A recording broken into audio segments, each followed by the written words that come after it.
My name is Amelia Hart, and when I was 16, I learned that a daughter could have a price tag. I didn't grow up poor. My mother, Linda, always managed to keep our small Michigan apartment warm, clean, and full of artificial smiles. She worked 2 jobs, waitress by day, cashier by night, and always insisted she was doing her best. But even as a kid, I could sense the tension under her voice. The way she snapped when bills arrived, the way she stared out of windows as if waiting for life to finally apologize for what it took from her. My father left when I was 8. At least, that's what she told me. She said he chose another life, another woman, another destiny. She told me to forget him, so I did, or tried to. But sometimes I saw the way her jaw hardened when his name appeared on old envelopes we never opened. Something wasn't right, but I was too young to understand. The betrayal came disguised as a normal Tuesday. That morning, my mother woke me earlier than usual. "Dress nicely," she said, without looking at me. Her tone was stiff, unlike her usual sharpness or cold sarcasm. No, this was something else, something practiced. I remember pulling on a blue sweater and brushing my hair while she paced like a woman waiting for a verdict. I asked where we were going. She didn't answer. She only told me to hurry. When we stepped outside, a sleek black SUV was parked in front of our building. Far too expensive for our neighborhood. I froze. My mother didn't. An man stepped out. Dark coat, neatly combed hair, expensive shoes that didn't match our cracked pavement. He didn't smile at me. He smiled at her. "Miss Hart," he greeted, handing her something small. Folded papers? No, not papers. Money. I watched her fingers close around it like she'd been starving for years. My stomach twisted. "Amelia," she finally said, "go with Mr. Grant. He's going to take you somewhere safe, somewhere better." My heartbeat thundered. "What? Mom, what are you talking about? Where are we going? Why is he paying you?" Her face twitched, but she didn't answer. The man, Grant, spoke instead. "Your mother and I have an agreement. You'll be living with my employer for a while. You'll have food, clothes, opportunities, everything you're missing here." His voice was calm, but wrong, too smooth, too scripted. I stepped back. "Mom, tell him no! Tell him I'm staying with you!" She didn't move. Her hand clenched around the money so hard that her knuckles whitened. I saw it then, what she chose. Not me. The dollars. My throat burned. You're selling me? Her eyes flicked away.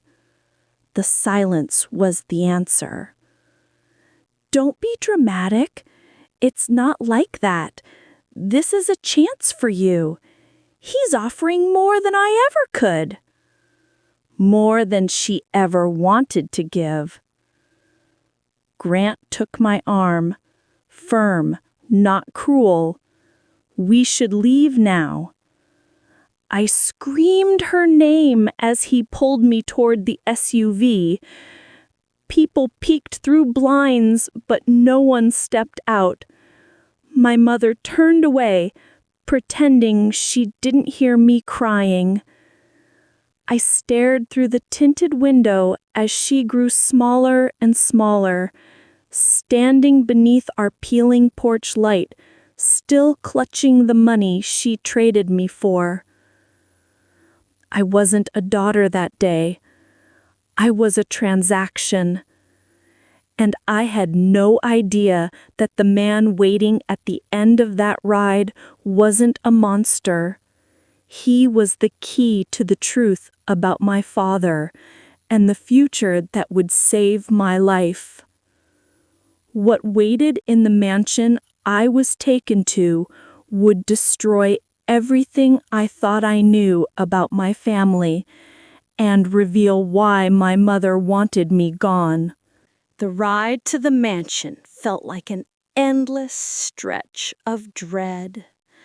I sat stiffly in the back seat, my palms pressed against my knees to stop them from shaking. Grant didn't speak unless absolutely necessary, and even then his words felt rehearsed. Just follow instructions. You'll be taken care of, he repeated once. Taken care of. The phrase twisted in my stomach like a blade. We drove for nearly 2 hours, the city fading into rural emptiness. Tall, winter bare trees, long stretches of road, patches of fog, drifting like ghosts. When the SUV finally turned onto a private driveway, I felt swallowed by the forest. Then I saw it. A massive white mansion rose at the end of the gravel path, surrounded by iron gates and shadowed windows. It was beautiful, in a cold, museum-like way. Too polished, too silent, too still. Grant opened my door. Inside, he instructed. Inside. Not welcome. I took a breath and stepped out. The entrance hall was enormous. Marble floors, crystal chandelier, paintings so old they seemed to glare at me.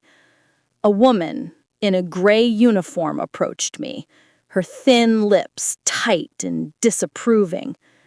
"This is the girl?" she asked. "Yes," Grant replied. "Mr. Sterling is waiting in his study." Sterling! The name sounded familiar, like something I'd overheard years ago, but never quite placed. The woman led me down a long hallway. Each footstep echoed. Each breath felt like it might get me in trouble. Every instinct screamed, "Run!" But where would I go? Back to the woman who traded me for cash? When the woman opened a door, warm light spilled over us. Inside sat a man in his late 50s, tall, composed, with silver hair and a deep-set gaze. He didn't look like someone who needed to buy anything, especially not a teenage girl. He stood slowly. "Amelia Hart," he said, as though tasting the name. "You look exactly like your father." I froze. "My father?" The woman quietly shut the door behind me. The man nodded once. "Sit. We have much to discuss." I didn't move. "Why am I here? Who are you? Why did my mother accept money to send me with your driver?" His jaw tightened, just enough for me to notice. "That woman," he said, with a coldness that caught me off guard, "would sell the air she breathes if someone offered her a price." My chest tightened. "So you admit it? You bought me?" "No," he corrected sharply. "I paid her to let you come here, but not for the reasons you think." I didn't believe him.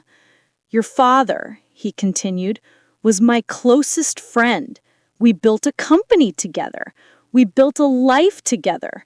But then he met your mother, and she—" He paused, choosing his words with irritation.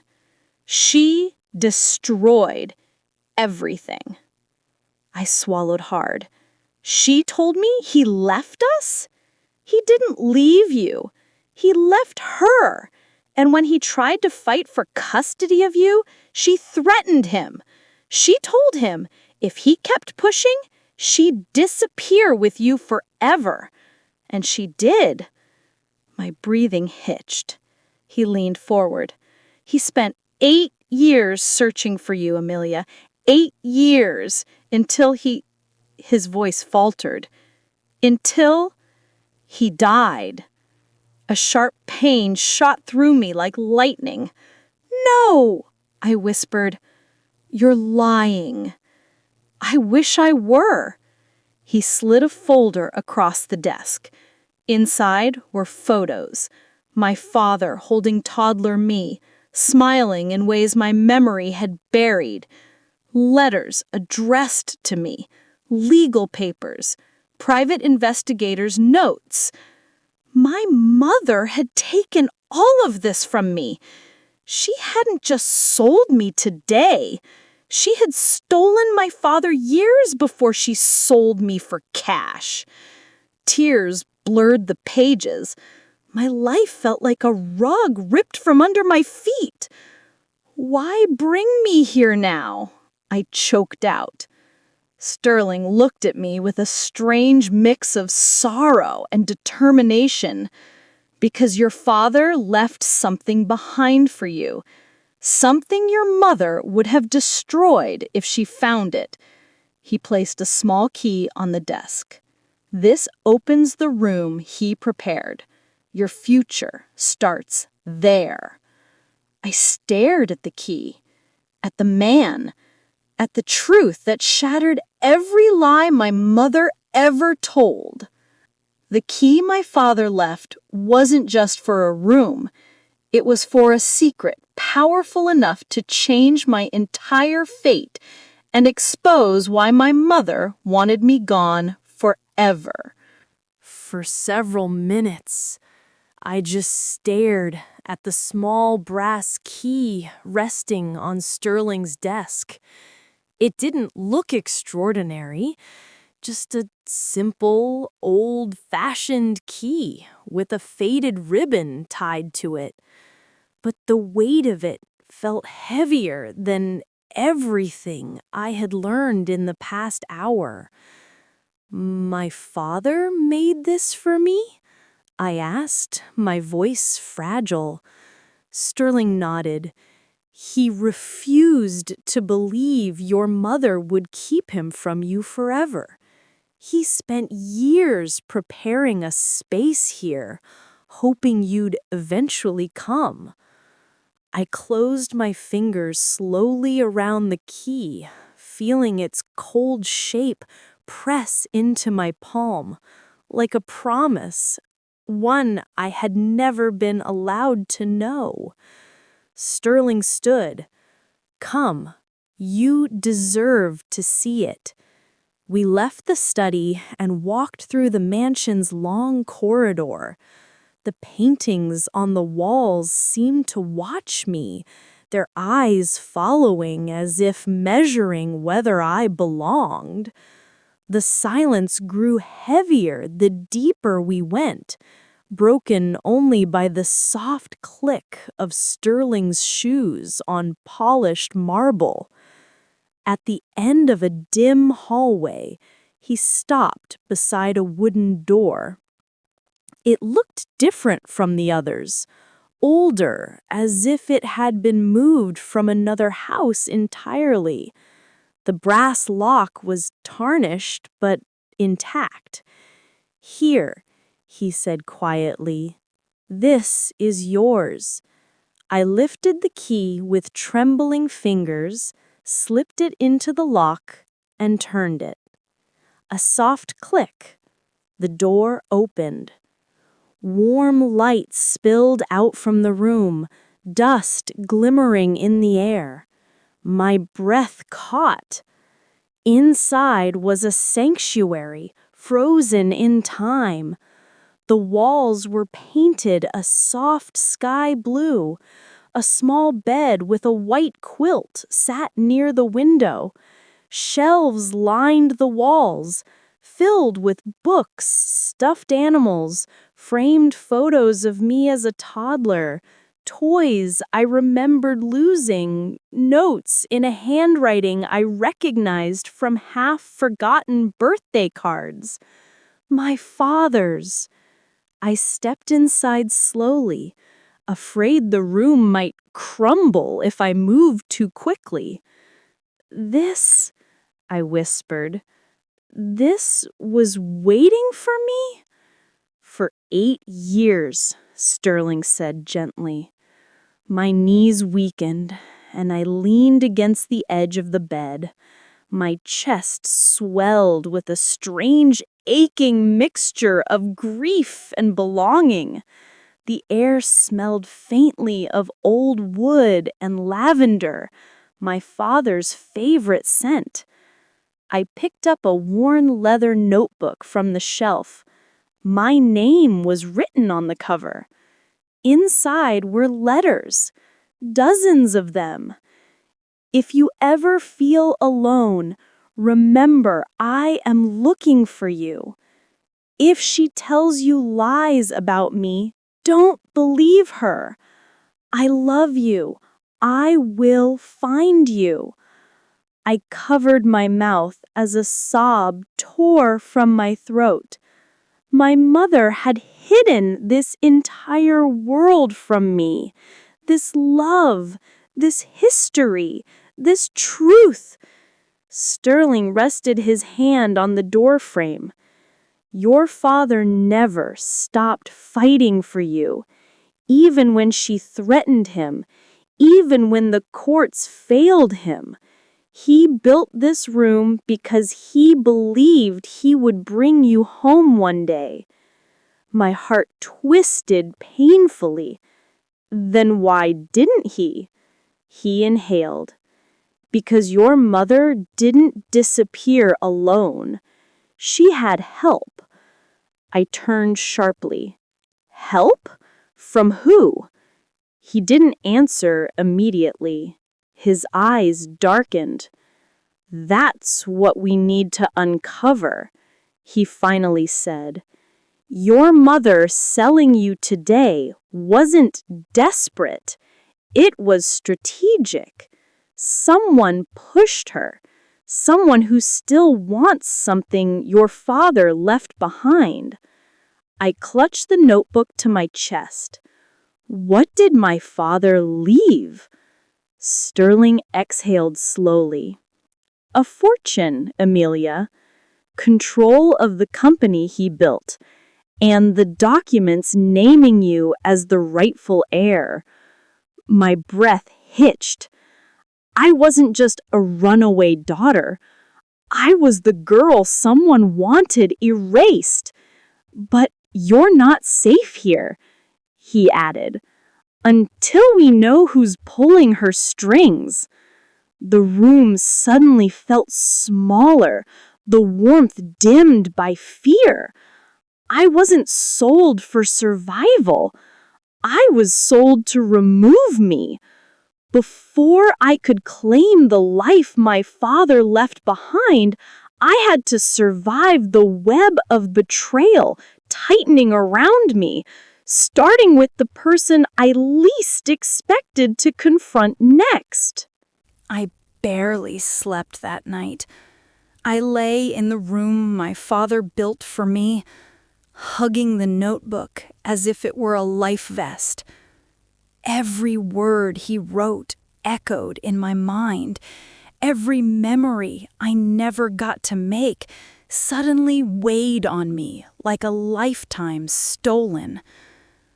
Morning light crept through the curtains, and with it came the same question over and over. Who wanted me gone badly enough to pay my mother to disappear with me? I left the room quietly and wandered downstairs. Sterling was already waiting in the dining room, sipping black coffee, his expression tight, as if he hadn't slept either. "You're up early," he said. "I couldn't stay in that room any longer. It's beautiful, but suffocating, like a shrine to everything I missed." He nodded slowly. "Your father kept it untouched. He wanted you to walk into it exactly as he imagined." My throat tightened. And now someone wants to erase all of this, all of him. I hesitated before speaking the next sentence. "My mother didn't do this alone. I need to know who she's working with." Sterling set his cup down. "Before we talk about them, there's something you must see."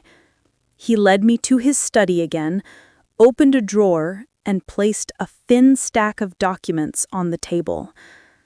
Most were legal: ownership papers, financial statements, and a will with my name highlighted. But one thing stood out: a confidential report from a private investigator. I skimmed it and felt my blood turn cold. "Why is there surveillance on my mother?" I asked sharply. Sterling didn't flinch. "Because she contacted someone after she took the money I offered." "You tracked her?" "No," he corrected. "I tracked the man she contacted." A grainy photo was paper-clipped to the file. A man in a dark jacket, partially blurred. I didn't recognize him. "His name is Carson Blade. He once was your father's business partner, and later, his worst enemy." The name hit like a punch. "I thought you and my father built the company together." "We did," Sterling said quietly. "But Carson wanted control. When your father refused to sell his shares, Carson tried to force him out. Lawsuits, threats, sabotage. Your father fought back, and in the end, Carson lost everything." I swallowed. "So he blamed my father." "And then," Sterling added, "your mother entered the picture." Pieces fell together like shards of broken glass. "My mother worked with him?" Sterling rubbed his forehead. "Your mother saw your father's wealth and tried to manipulate her way into it. When she failed, Carson recruited her. Together, they took the one thing your father couldn't fight without: you." My stomach twisted. "So disappearing with me ruined my father?" "It broke him," Sterling said, his voice heavy. "He spent everything: time, money, health, searching for you." Tears burned behind my eyes. "And Carson? What does he want now?" Sterling's expression hardened. "He wants what he always wanted: your father's empire. With your father gone, you are the only one standing between Carson and full control." So my mother sold me to get rid of the obstacle, I whispered. Sterling nodded once. Anger and grief churned violently inside me. My mother wasn't just desperate, she was deliberate. She sided with the man who destroyed my father, and in doing so, tried to destroy me, too. I stood up abruptly. I need to confront her. Sterling reached out, stopping me. You can't rush into this. Carson is dangerous. He wouldn't hesitate to harm you if he knew you were here. I'm not afraid of him, I snapped. But you should be, Sterling warned, because someone else already knows where you are. My heart dropped. Who? Sterling slid his phone across the table. A message sat on the screen. Tell the girl to come home. We're not done with her. Sent from my mother's number. A chill crawled down my spine. She knew exactly where I was. And she wasn't alone. Before I could confront my mother, I had to survive the trap she and Carson were already setting, one that would bring danger right to Sterling's mansion door. For a long moment, I stared at the message glowing on Sterling's phone. Tell the girl to come home. My mother's number, her words, her threat. The air in the study felt heavier, as if the mansion itself sensed danger closing in. She knows where I am, I whispered. Sterling nodded grimly. I expected Carson to notice eventually, but not this soon. Someone inside this house is feeding them information. A traitor. Inside the only safe place I had left. Cold fear slithered through me. You think someone here is spying? He don't think, he said. I'm certain. He stood and walked toward the window, parting the curtains just enough for me to see the long driveway outside. Snow had begun falling lightly, a quiet, deceptive peace over land that was no longer safe. They won't wait long, he murmured. Carson doesn't like patience, and your mother? He paused, bitterness hardening his jaw. She'll do whatever he asks as long as the money keeps flowing. The betrayal stung more sharply every time I heard it. What do we do? I asked. Sterling turned to me with a strange blend of protectiveness and urgency.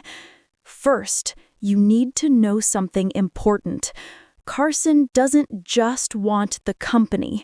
He wants the legal documents your father entrusted to me, the ones proving you're his daughter, the heir. The one person's signature can stop Carson from taking over.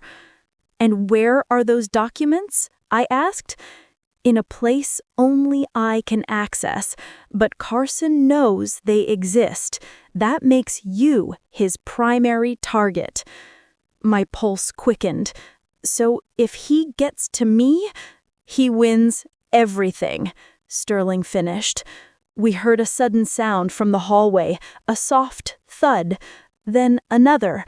Sterling raised his hand, signaling me to stay silent. He opened his study door just a crack. I held my breath as footsteps echoed down the marble corridor. Slow, heavy, intentional. Not the quiet movements of the household staff. These were strangers. He closed the door carefully and locked it. They're here. I asked. Already? He must have sent them the moment your mother called him. Panic rose in my chest like wildfire. We're trapped? Not trapped, he said sharply. Just cornered. There's a difference. Come with me. He led me to a panel on the wall behind a bookshelf. With a firm push, part of the shelving clicked open, revealing a narrow, hidden passage. My eyes widened. This was here all along? Your father insisted on hidden exits. Back then, we worried about corporate threats. Never imagined anything like this. We stepped inside just as voices approached the study door. Search everywhere, a man growled. We need the girl. The passage closed behind us, sealing us into darkness. Sterling flicked on a small emergency light, illuminating the narrow path ahead. My legs felt weak, but I forced myself to walk. Each step echoed with the reality crashing down on me. I wasn't safe. Not here. Not anywhere. After several turns, the passage opened into a small storage room. Sterling pressed his ear to the door. They're moving through the house. They'll reach this side soon. What do they want to do with me? I asked, voice trembling. He hesitated. That alone terrified me. Carson will force you to sign over your father's company, and if you refuse... He didn't finish. I felt myself shaking. We have to get out. We will, he said, gripping my shoulder. But we need help, and there's only one person who might give it. Who? His answer stunned me. Your mother's sister, your aunt, the one your mother cut out of your life. He exhaled. She knows things your mother didn't want you to learn. Before I could respond, we heard a loud crash downstairs. Someone had forced their way deeper into the mansion. Sterling motioned me toward the back exit. We run now, or we don't run at all. As we fled into the snowy night, I had no idea meeting my aunt would reveal the darkest secret of all, one that would shatter everything I thought I knew about my mother and myself. The night swallowed us the moment we escaped through the back exit. Snow fell harder now, sharp flakes hitting my face as Sterling and I ran through the dark woods behind the mansion. Branches scraped my arms, cold air burned my lungs, and every distant crunch of footsteps made my heart stutter. We didn't stop until the mansion's lights vanished behind the trees. Sterling finally slowed. We have maybe 10 minutes before they realized we slipped out. I nodded through chattering teeth. Where are we going? To the only person Carson doesn't know about, your Aunt Elise. My mother's sister? I didn't even know she existed. That was intentional. Your mother didn't want Elise influencing you. Influence me how? You'll see. We reached a small service road where Sterling's second car, a dusty Jeep, was hidden beneath a tarp. He threw it off, unlocked the doors, and motioned for me to get in. As we sped off, snow blowing across the windshield, the roads grew narrower, darker, more rural. My nerves buzzed. What if Carson finds her? He won't, Sterling said. She vanished years before you were born. Your mother made sure no one in the family spoke her name. Why? Because Elise knew the truth about your father and about what Linda was planning. My stomach flipped. What was she planning? Sterling didn't answer. He only pressed harder on the gas. After nearly an hour, we pulled up to a small, weathered cabin tucked into a clearing of pines. Warm golden light glowed from inside. A dog barked once, alert but not aggressive. Sterling knocked 3 times. Silence. Then the door cracked open. A woman in her late 50s peered out. Silver-streaked hair pulled into a braid. Sharp, intelligent eyes that didn't soften even when she recognized Sterling. "You finally brought her," the woman said. I froze. You knew I existed?" She opened the door wider, giving me a long, conflicted look. "Honey, I knew you before you were born. I just wasn't allowed to be part of your life." Sterling nudged me inside. The cabin smelled like cinnamon and burning firewood. It felt more like a home than anywhere I had been in years. Elise sat across from me. Her gaze carried both warmth and sorrow. "You have your father's eyes," she said softly. Linda hated that. My chest tightened. "Why did she keep you away?" Elise sighed. "Because I told her she was destroying your father. Because I confronted her the day she decided she wanted money more than family. And because I refused to help her disappear with you." My breath caught. "You tried to stop her?" "I did more than try." Her voice hardened. "I threatened to call the police. She threatened to take you somewhere I'd never find you. I didn't think she would actually do it, but she did." Anger and hurt flared inside me. "She ruined everything." Elise leaned forward. She wasn't always like this, but once she met Carson Blade, she changed. He promised her wealth, power, influence, everything she thought she deserved. And she believed him. I clenched my hands. "So she helped destroy my father."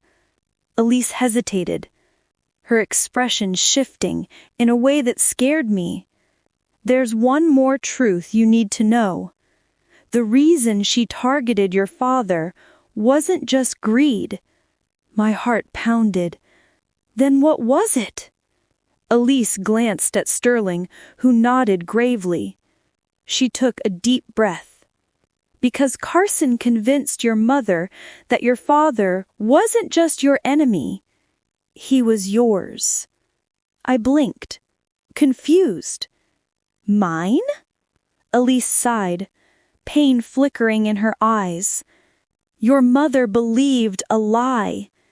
That your father planned to cut you out of her life, take full custody, and leave you with nothing. So she acted first. And she taught herself to hate him." My throat tightened. "But my father, he built a room for me." "I know," she whispered. "But your mother didn't want you to know. Because if you loved him, you'd see the truth about her." A cold realization washed through me. My mother didn't just betray him. She was afraid of losing me. "Afraid?" Elise shook her head slowly. "No, sweetheart. She wasn't afraid of losing you. She was afraid of losing control over you." A sound at the window made all 3 of us tense. A shadow crossed the glass. Sterling's voice dropped to a whisper. "They found us." The final confrontation was coming, and I was about to face the woman who raised me, lied to me, sold me, and believed she still owned me. The shadow at the window froze me in place. My mother, Linda, the woman who had traded me for money, destroyed my father's life, and turned my childhood into a nightmare. And she wasn't alone. A dark figure loomed behind her, Carson Blade. Sterling placed a hand on my shoulder, firm but steady. "This ends tonight, Amelia. Are you ready? I swallowed the lump in my throat. I've been ready my whole life. The door burst open. Snow blew in as they stepped inside. Linda's eyes were sharp, calculating, but when she saw me, they flickered. Something I didn't expect. Guilt? Regret? Or just a mother sizing her product? "Amelia," she said, softly, "you don't understand." "Understand?" I interrupted, my voice shaking with anger. "You sold me. You sold your own daughter for money, for Carson, for nothing." Her face twisted. "I did what I had to. I was protecting us." "Protecting you," I spat, stepping forward. "Not me. You never protected me. You used me." Carson stepped closer, smirking. The girl's finally finding her voice. Too late, though. She can sign or she loses everything. I shook my head, fury coursing through me. "You will never control what my father left. Never. His legacy, his company, his name, they're mine." Sterling stepped in front of me. "Amelia, you have the documents, the will, the proof." I held up the folder from the mansion study. Carson's eyes flickered with unease. Linda froze, the first crack in her composed mask. "You can't," Carson growled. "Those papers mean nothing without—" "Without fear," I said, stepping closer. "I don't fear you." I opened the folder, revealing everything: the legal documents, my father's letters, his handwritten notes declaring me as his heir. I felt a surge of power, the kind that comes from finally claiming what's rightfully yours. "Your games are over," I said, voice strong. "This company, this inheritance, it's mine, and my father's memory will not be destroyed." Linda's face crumpled as she realized her plan had failed. "Amelia, I betrayed you," I cut her off, "and you can't take back what you did. But I'm not going to ruin you. That's not my father's way. You'll answer for this, legally, but I'm not going to let anger consume me." Carson cursed and stormed toward the door, realizing he had no leverage. Sterling followed him, ensuring he left the property before law enforcement could arrive. I watched their retreating figures, snow falling around them like a cleansing veil. Then I turned to my mother. She stood silently, head bowed, guilt written across every line of her face. "I did love you once, but I lost myself. I hope you find your own path, but you'll never be the person I needed you to be." I walked past her, stepping outside into the crisp night. Snowflakes melted on my cheeks, and for the first time in years, I felt free. Not just from Carson, not just from my mother's betrayal, but from the weight of secrets and lies that had chained me since childhood. Elise came up beside me, her hand steady on my shoulder. "You did it, Amelia. You faced them, and you won. I couldn't have done it without you." I squeezed her hand. Sterling joined us. "Your father would be proud." I looked up at the starry sky. My life wasn't just restored, it was rebuilt. The pain, the betrayal, the loss, they shaped me, but they no longer defined me.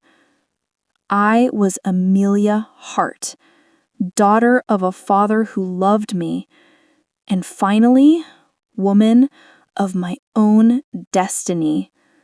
As the mansion glowed behind us, I felt a profound calm. The nightmare was over.